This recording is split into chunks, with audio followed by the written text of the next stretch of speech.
Hi, I'm Rose Keppler Meridian of Delicious Gardens, and I would like to show you step-by-step ways to plant a garden for kids.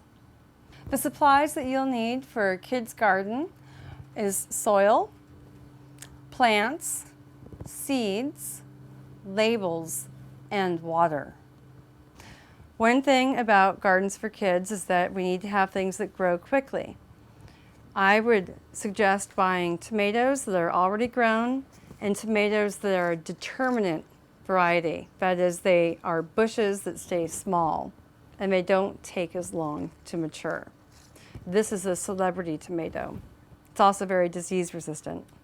You take off the bottom leaves and you plant it very deep, because each one of these hairs, you'll notice that all tomatoes have hairy stems, are actually the beginnings of roots, and you want to have very strong root system. Just like when kids are growing up, you want them to have very strong roots. Take your plant, turn it upside down, and just plop it into your hands. The roots look perfect. There's no need to do anything else except put it right in the hole. Very deep so that all of those root hairs turn into strong roots. And I make a little basin around it for the water. I suggest some really quick crops around it. For instance, radishes only take 22 days. So what I would do then is make a circle, a little with your finger, go around in a circle, make another little basin, take about 30 of these seeds,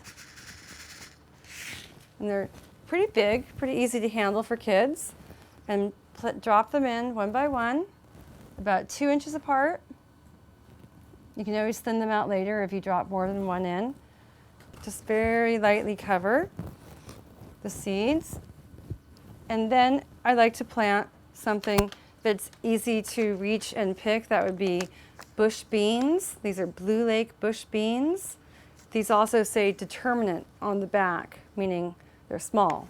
These you can plant in a square around the circle of the tomatoes and the radishes. You want to plant one every 2 inches or so.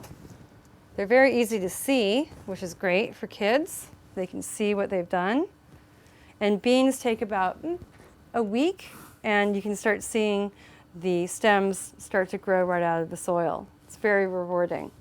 It's very important to label where your vegetable seeds are, because children forget, we all forget, but you want to make sure that you put your label right where your radishes are, for instance. Using pencil is better than pen because it doesn't fade and go away with water. Speaking of water, you want to make sure that you always water your plants daily. In this case, we have a very small area. We know exactly where our seeds are because we marked them with our labels.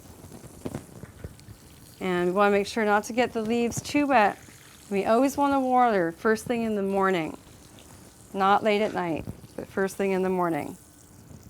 So this has been a pleasure teaching you the step-by-step way to plant a vegetable garden for kids. Thank you for joining me.